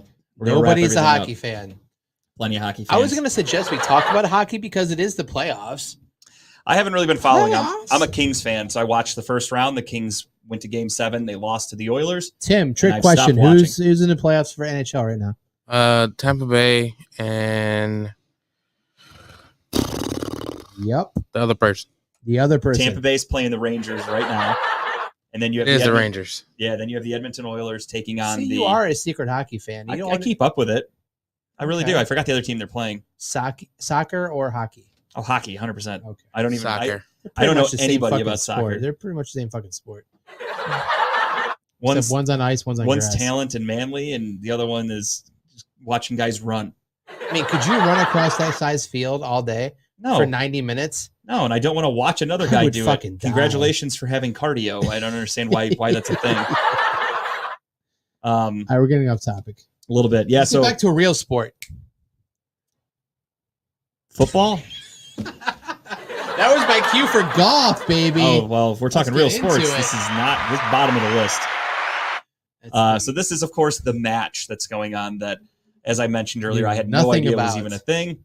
I vaguely remembered hearing about it. I didn't know when it was going to happen. 2019, the match started. Phil Sure. versus Tiger. Yep. $9 Oh, million. this is the same thing. So back in 2019, it I started. remember that. You're right. It's $9 million purse, winner take all. It took 3 playoff holes for Phil to win. Phil beat Tiger. It took $9 million. Okay. So then the next year it came out, it was Tiger versus Phil, but they added in, I believe, Brady and somebody else that was on Tiger's team. Must have been very memorable. It wasn't. It was bad. It was all rain that day. So then the third season, it was no Tiger. Tiger was out with back injuries, of course. It was Phil with someone else. No, it was with Tom Brady, and it was Aaron Rodgers and somebody else, another golf player. I think Brooks Koepka. And then last year was Brooks Koepka versus DeChambeau, who are rivalries in golf, if you watch golf. And now this year they did away with all PGA players. Now it's just two quarterbacks versus two quarterbacks, the young versus the old. So you got Tom Brady and Aaron Rodgers, who Aaron Rodgers is not great at golf, by the way. So are they're a team? So Aaron Rodgers and Tom Brady are the old generation Okay. against Josh Allen and Patrick Mahomes. Okay. And as we sit right now at what time is it? 10:42. 10:42. This game is currently going on in Vegas. It is currently, oh shit, Brady and Rodgers are up 1 right now. Brady and Rodgers won. They won the last hole, and they won. Yeah, all that money went to charity basically. So the money they raised, which I think is $9.2 million, all go to the charity of their choosing, which is pretty cool. They should have just donated the money and not played the game and bored us to death. Have you But, not seen how good Tom Brady is at golf, though? No, I don't. You've care. never watched one of these matches in the last 4 years. Nope. I'm so. I mean, I know how good like Tiger Woods is at golf, and I I'm so don't care about disappointed watching in him you. either. I don't want to watch people golf. I think golf is very boring. What makes me sad is the fact that these professional like football players can pick up a sport that let's be honest, your wife plays golf. It's not easy to get great at, right? It takes some practice and whatever. She Sure. golfed in high school. These fucking NFL players just pick up a fucking club and they're shooting far better than anyone else could ever do it. I mean, yes and no, but you got to think about their day-to-day lives. We work day jobs. We're working 40 hours a week plus Sure. 52 weeks a year. Sure. Football players have a long off season.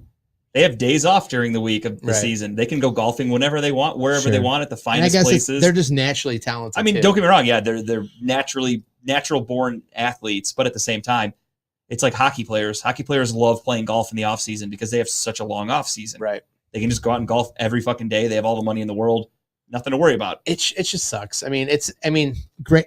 Hats off to them. It's depressing watching Tom Brady be good at yet another sport because he's pretty fucking good. But again, think about that too, though. Tom Brady probably has behind the scenes some of the most expensive trainers in the world That's who it teaching was. him how to golf. Second season of the match, it was Phil Mickelson and Tom Brady versus Tiger Woods and Peyton Manning. That was the second season. Okay, I remember hearing Pretty about good. that. Pretty good. Peyton Manning's pretty good at golf. Rogers sank a 7-foot putt to win after Kyle said Rogers sucked at golf. Oh, I mean, let's be honest here. Justin could probably hit a 7-foot putt to win too, and he's not great. I At probably could, but we're never going to know because it's not a place you're ever going to find me. Anyways, I think this is. I mean, the long story of the short. I think the match is around to stay. I think they're going to do this every year because it's a charity thing, and I think it's going to get more creative. I think next year they'll probably bring more NFL players or maybe baseball players or whoever into the mix to do an 18-hole outing. It would make it tough though, because it'd be right in the middle of the season for baseball, okay. so it's hard to find like the. It's just one day. I don't think that's how that works. So Mike Trout. I mean, he might be on the DL by then, so you never know. Either way, it's fun watching. Next year, I recommend it. Tune in. It's not going anywhere. Yes, I guess It's congrats to Tom Brady and Aaron Rodgers for winning the golf event. They were the favorite to win. Vegas had them as a minus 120 to win. Well, riveting stuff, everybody. I know. All right. I know it hurts you. Any other week, we probably couldn't sneak golf into I mean, I'm not gonna lie. When we discussed putting this on the show, I thought like, all right, maybe it'll be kind of fun because we're talking about football players. And then we talked about it, and I'm like, no, it's not very fun for me. I thought it would be cooler. Well, it's pretty fun. To agree to disagree. Okay, moving on. We're going back to a real sport. We're gonna go to the football side of the world here, and for as much as Browns fans wanted them to keep Jarvis Landry, another name that the Browns fans never failed to mention was Jadeveon Clowney, and I think most of us knew he was going to stay. And they made that official last week. Jadeveon Clowney signed his 1-year deal. He posted a lot on social media about unfinished business. Basically, the rumors I saw were essentially that if Baker Mayfield was still the starting quarterback, Clowney is gone. Wasn't coming back for Baker. That's deep. I mean, the fact that he made it, that was well known. Because you think about it, we are two guys that just watch sports for fun. Sure. These are pro athletes that get paid to be out there, who have spent their entire lives dedicated to this game. They know a shitload. And if they don't have faith in that quarterback, they want to win, they're not going to sign with a team. Some guys actually have that integrity. Some guys might just sign anywhere for a contract. They don't care. Some guys might go, I'm not staying if this guy's a quarterback because I want to win. Right. And Clowney kind of made that very, very apparent by not signing until we got a new quarterback. And basically, the rumor from the beginning was he's gone if Baker stays. Obviously, he's still here technically, but he's been out the door for a while now. He's a bad teammate, though. He has not shown up to OTAs. I mean, he's not getting any younger. He can't stay healthy. I'm okay with that. Bad teammate. He should really show up and show his teammates he's worth it. He was there last week. That's all that matters. He was practicing with everybody. Everybody loves him. They were all excited. The whole defense was tweeting out. Myles Garrett especially couldn't be more excited that Jadeveon Clowney is back. And I'm excited to have him back. He had his best year in God knows how long last year opposite Myles Garrett. His stats when he was with Tennessee were terrible. His stats when he was with Seattle weren't that great. Came to Cleveland, kind of resurrected his career. Had one of the best years. He fits here. Yeah, so it's a perfect fit. He wanted to come back for some unfinished business. What I saw was he took less money and less years on the contract to come to Cleveland because he only came for 1 year. Right. I think it's 1 year, $9 million. And what I saw there were teams that offered him a couple multi-year deals for like 12 plus million a year. He turned it down to come to Cleveland. So that shows you he's here to win. He took a pay cut. I love it. To me, that screams team player. So I know you're a researcher and you probably look up every story that comes out and just double check to make sure it's legit. But what have you heard or what have you read about the Sue rumor coming to Cleveland and how he's only wants to come to Cleveland, and if it's not anything else, he's good at not playing football basically. What I read most recently was a report that said the Browns aren't really interested in signing him. Okay. And they're not going to pursue it. So there's a chance maybe if we get in a pickle and we realize maybe we do need the defensive line depth, I would take him if we can get him cheap because I feel he'd be a great mentor for the tackle that we signed in the draft. Drafted in a Perry draft. and Winfrey. Yeah, I think he'd be a great mentor for him to come in 1 year under his belt, learn from one of the best. Could be and go from there. But there could be something. I mean, I'm not Andrew Berry who knows what he sees on the tape. Would you like Sue on the team? It depends. I know he's caused a lot of trouble. Sure. So he could be a bad locker room guy. Okay. I've seen him do some dirty plays and get suspended, hurt his team, get stupid penalties. That could be a thing that the Browns are like, it's not worth it for this washed up football player. Yeah. We don't want this guy to come here. He's a name. He's no longer the impactful player. And he could commit some stupid penalties, do God knows what, cost you a game. The Browns are probably going, it's not worth it. Yeah. And from what I've seen from Andrew Berry, he really doesn't take any chances. Not chances. He takes chances plenty, but he doesn't take any, there's no emphasis on defensive tackles. He doesn't care. We don't care about stopping the run. Our defense is designed to get to the quarterback and defend the receivers. Mm-hmm. That's what the Browns defense is built on. That's why linebackers and defensive tackles aren't a top priority. because we don't give a shit about them. We don't care about the run. So if we have money still, clearly. Yep. If you were Andrew Berry for a day, who are you going after, if anybody, before the season starts? Honestly, right now I'm good with where they're at. In terms of Okay. who's out there, there's really nothing that catches my eye. It's if anything, you wait and see if a team cuts a guy as training camp progresses. Maybe a veteran gets cut because he's a cap casualty and he wants to stick it to his team, and he'll take a cheap deal in Cleveland because we're a winning team. Okay, so what position do you think they need to address? Maybe not address, but add to. I would say linebacker, defensive tackle probably would be the ones to go after. But again, I'm not going after anybody like Sue, because maybe the Browns right now they're happy with who they have and that rotation, and then bringing in Sue flex up that rotation. Okay. So I just think they're going to stay pat with what they have, and I'm okay with that. I trust Andrew Berry. See what happens. Either way, I can't wait for the season to start. I mean, the little clips and videos we've seen clearly of like Deshaun, he did throw an interception today, though. We're going to talk about that, but just watching like the clips and how he is and his passes, the zip on the ball. I'm just pumped for fucking football to start. It looks good. I mean, I don't invest too much into like practice throws and stuff like that. It is exciting to see. It does look like a totally different quarterback, And I feel like obviously, Deshaun's than what we had with invested Baker. himself into the team. 100%. Like, the trip to the Bahamas. Yep. And I know that I think Myles Garrett, the rumor is Myles just taking the defense on a trip somewhere Yeah. to go, get together and like bond and everything. They're going to the Rydell factory Which is- in North Ridgeville to look at helmets.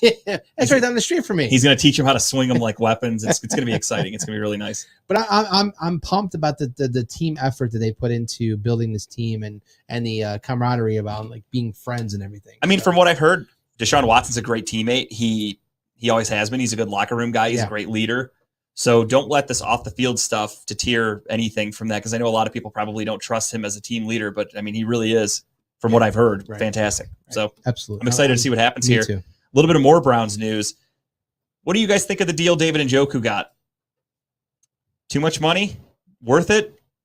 What are your thoughts? Basically, the way I look at this deal is it's a lot of money.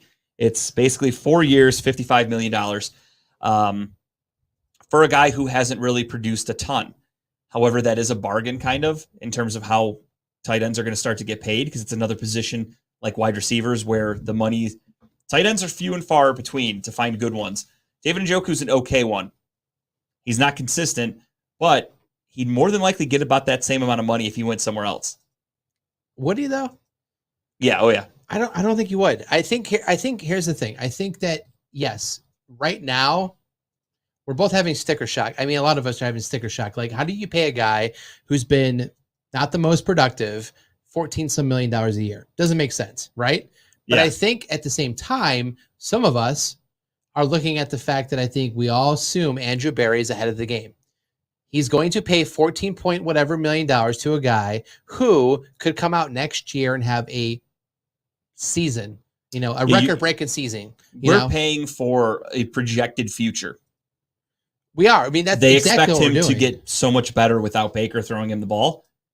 And with this new offense we're going to be running, we're no longer going to be running the 3 tight ends where it's Hooper and Njoku getting a lot of the snaps, and where we're a run first team, things like that. It's just, I think Njoku's going to be a hot target for Deshaun Watson next year.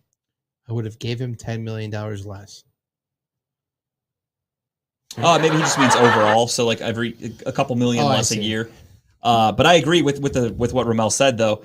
David Njoku, his stats have gotten better. So if you just look at touchdowns and yards and stuff like that, that's what a lot of people just look at. But if you look at, there was a thing someone broke down. It was like his drop percentage has gone down from like 18% to like 5% last year. Like last year statistically was one of his best seasons in terms of just analytically speaking. So he has improved But tremendously. how many receptions did he have last year?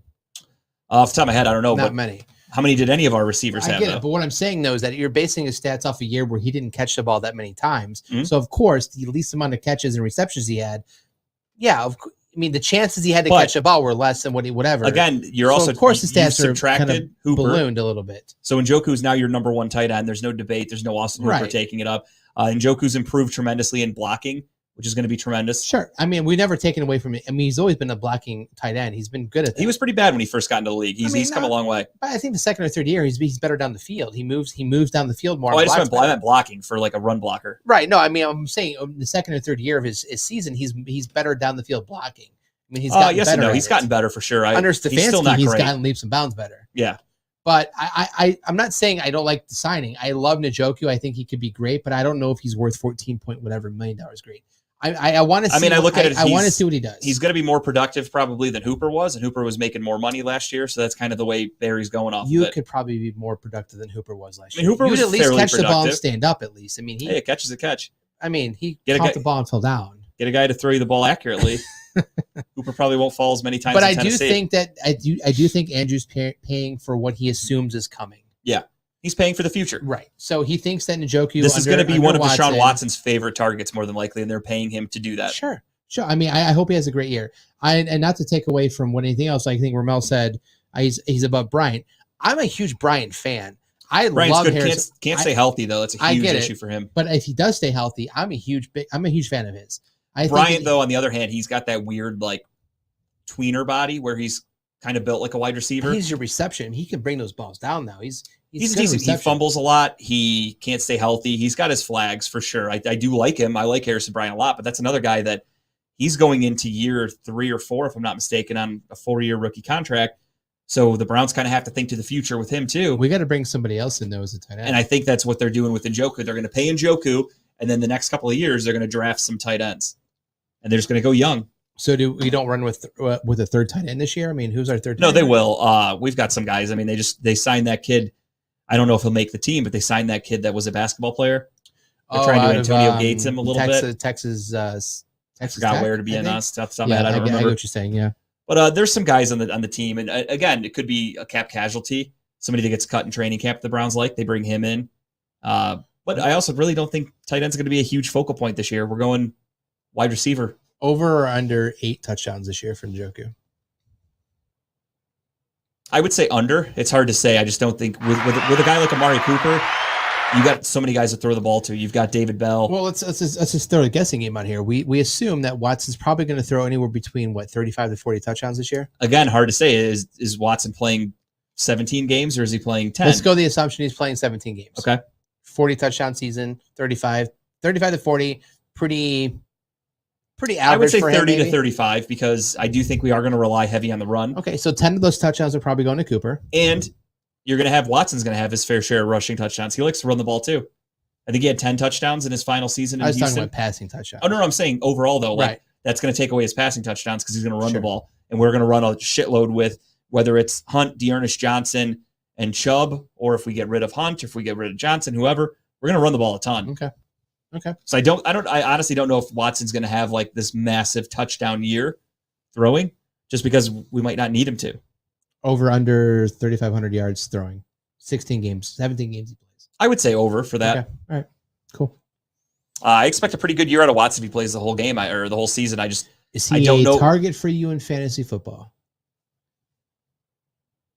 No, not year one.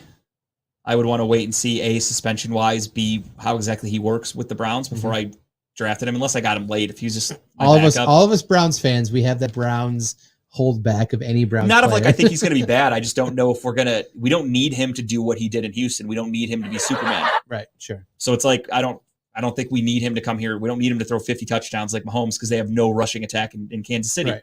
We're a totally different team. But it's the same thing as when we traded for Odell. A lot of us were like, I don't want to draft Odell high, even though he's a great receiver back then.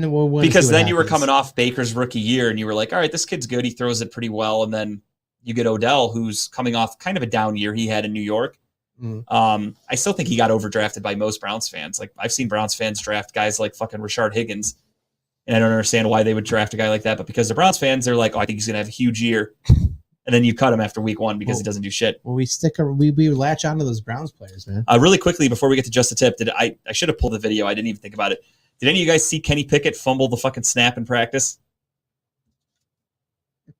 He recovered. I'll give him credit. But there's a scene where or a shot where he gets the snap It's a handoff, and you see him fucking bouncing around, and he had to like recover. I don't know. Is Dave and Lee watching? Did you guys watch him fumble the football? No. I saw the clip of it. Was he wearing gloves? Oh yeah, he wore gloves forever. He's wearing a grip of gloves. And he still fumbled it. Still fumbled the ball. He recovered. Was it raining?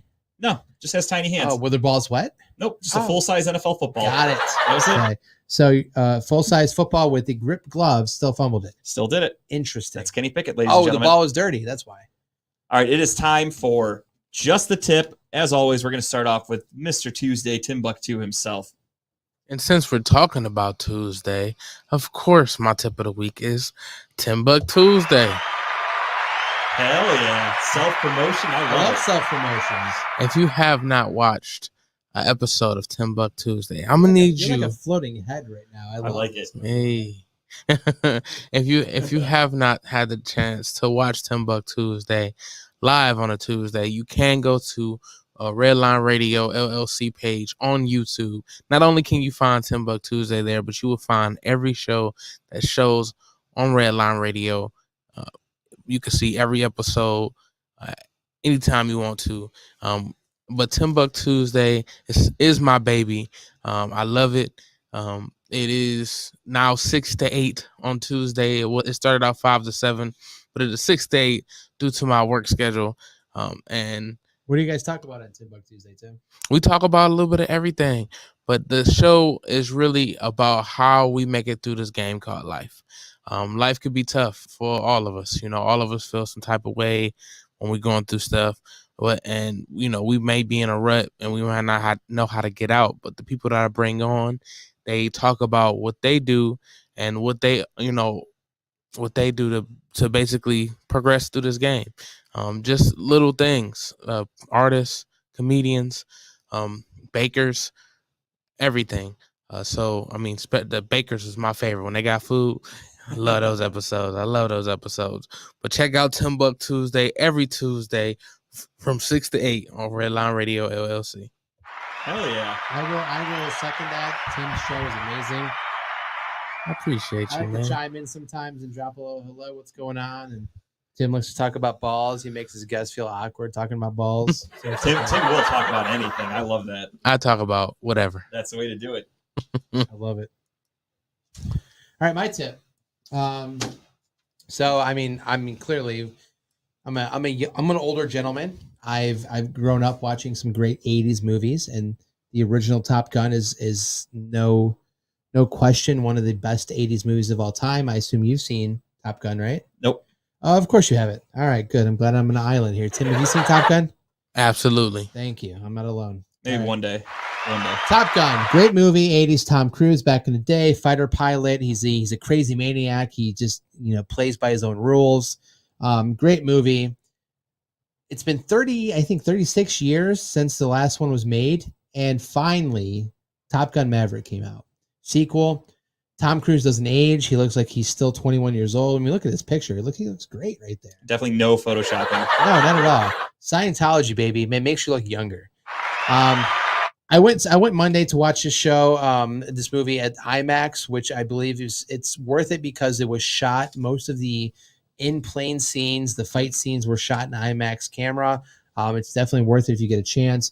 But great story, great show. I mean, to know about the fact that Tom Cruise, they shot a lot of these scenes live, like him, a lot of the actors, Miles Teller, all of them were inside of F-16, F-18 jets shooting these live action scenes. So the G-forces you see these actors take are legit. They're not no CGI, no faking it. They were in the plane taking this G-force. I mean, up to like 7, 8 G-force. I mean, that's crazy to me. But it's great. I mean, it's one of the best movies I've seen in the last 5 years. If you like action movies, you like a good storyline, even if you don't like Tom Cruise, it's worth checking out. Tim, are you planning on going to watch this? I am definitely going to catch it on Fire Stick. I'm not. I'm with you. I wouldn't pay to see this. I'm not gonna lie. When the opening scene kicked into Danger Zone, I got goosebumps. I mean, it was great. It was great to watch. I was at the edge of my seat the entire movie. Even my wife liked the movie, and she's not one to enjoy action movies, but she said it was a great movie. So here's my tip of the week. If you haven't seen it, go watch it. Go watch it twice, 3 times. It's worth it. Top Gun Maverick, please. You'll enjoy it. I'm with Tim. I'll watch that one for free when it comes to the Fire Stick. You can just wait 30 days and watch it at Paramount Plus because that's when it's coming out to streaming services. I'd rather illegally stream it just out of principle. It's not very nice. I'm okay with that. All right. My tip of the week is a new stand-up special that just came out, and it has a special place in my heart. It is, of course, Norm Macdonald, Nothing Special. R.I.P. So what happened was Norm Macdonald knew he was sick. He was getting ready to go under an operation. This was all during COVID. He didn't know if he'd ever be able to tour again or ever be able to put this out for fans. So what he did is he set it up on Zoom, basically. He did an entire hour-long stand-up special directly on his computer and made it. They edited it and everything, and they sent it into Netflix. And if you watch the special, it's about an hour long. And then at the end, they have a little panel with Dave Chappelle, David Letterman, Conan O'Brien, Molly Shannon, Adam Sandler, and David Spade, some of the closest people for Norm Macdonald. And they all break down the special. They talk about some of their favorite memories with Norm.